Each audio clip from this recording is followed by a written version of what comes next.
think within my own family, it took a long time, but we were finally able to start, talking about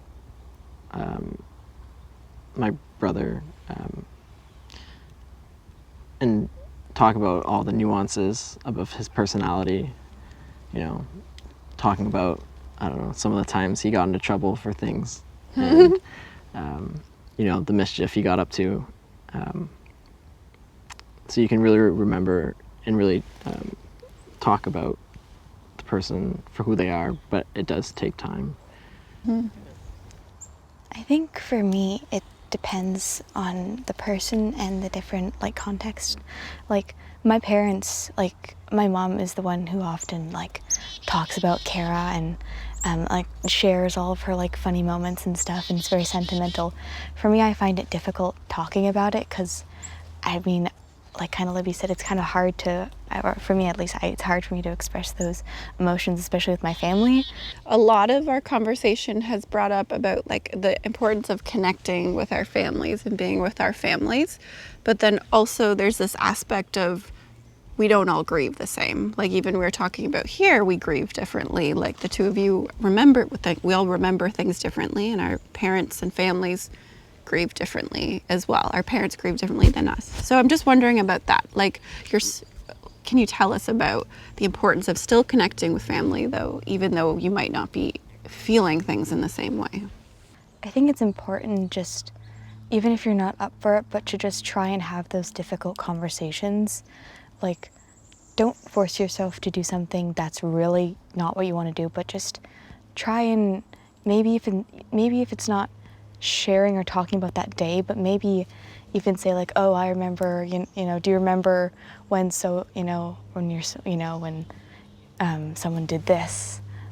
For me, I think it would be, remember that time that Kara got out of her bed and woke everyone up at 6 o'clock in the morning, burst into each of our rooms, flicked the lights on and off, and everyone was like, oh, Kara, go back to bed. So it just trying, even if it's not directly spoken about that day or any difficult emotions, but try and bring it, try and talk about it in ways that everyone can understand, and just try and keep those little things alive. Mm-hmm. Yeah, that's with my family.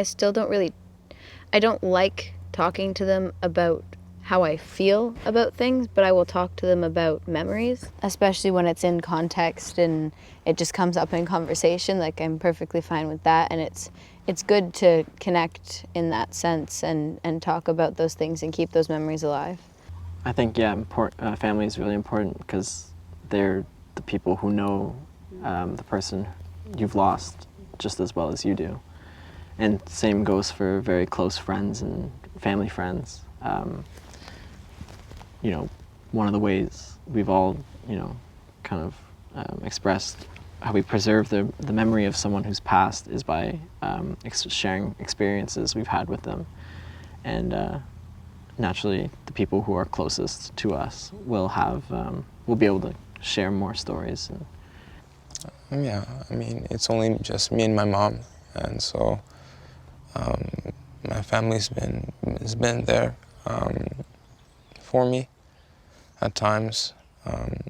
We still try to find time to have those conversations, rarely, but it really helps to talk about it and just cry about it, because that heartbreak is still there, and it will be there tomorrow and in the future.